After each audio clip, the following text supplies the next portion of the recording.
议会定期会上午听取审计部台南审计处的总决算审核报告。审计处表示，虽然台南市政府连续7档产生税基的剩余，但自筹查员占税率的决算比例却是5年来上低，而且各机关的开源计划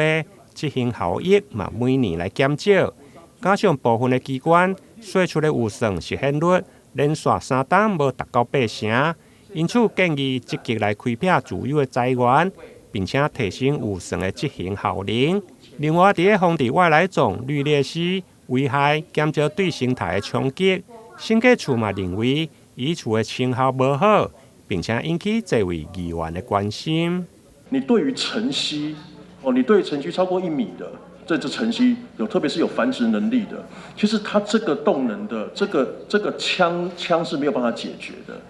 你政府又不开放，你其实可以做一个某种程度是专用的一个管制开放的话，那就是都要去登记干嘛？这样也许是比较有机会。不然只要它超过20公尺，超过1米长的，它打不下来怎么办？这个绿鬣蜥它大概每年大概3月4月左右是繁殖期，那繁殖期，然后它大概可以有所谓大概60到70颗的卵。那60到70颗的卵，它每次孵化到5、6月份孵化，大概可以有30到40的这个孵化率，也团是紧的。你今天下游再怎么样去抓那个小的，在中小型再怎么抓，可是问题是那个源头没有办法抓，就像说农业局在管制所谓的游荡犬猫的事情也是一样，你源头没有办法管理来讲，这个东西只会不断散开。所以从一开始的3亿公顷这个地方，先慢慢往北。往南北、往东侧这样去慢开，甚至盐水溪这个地方，盐水都已经受到侵扰了。我们曾经在2年前因为民众通报看到绿鬣蜥，我们到现场去捕捉，也看到就是业者在捕捉过程中因为他的枪好像力量不到绿鬣蜥因为太会跑了，够高远因为他就是休息在那个树上。这个真正伤远，拍袂到，那个枪力就火力不足了，所以绿鬣蜥就很会跳，所以这一定看到的现场看到真的是成效一定会不佳，而且绿鬣蜥它是外来种，它的繁殖力又非常的强，所以今天审计部把它提出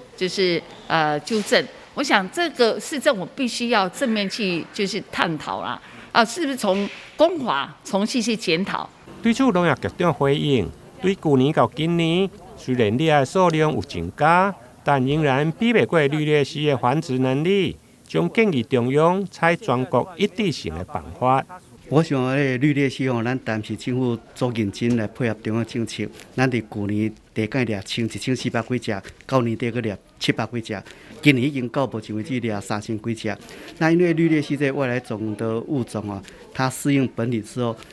的环境之后，它的繁殖非常快速，所以我们这边会建请中央政府采全国一致性来做一个统一的处理，来加速铲除这个外来种对我们本土农作所造成的一个伤害。虽然市府农业局建议全国一致性的捕捉办法，不过有议员认为，家己的所在家己来救，应该对源头或者是猎的工具专用管制来开放。对此，农业局嘛回应，会来向中央反映。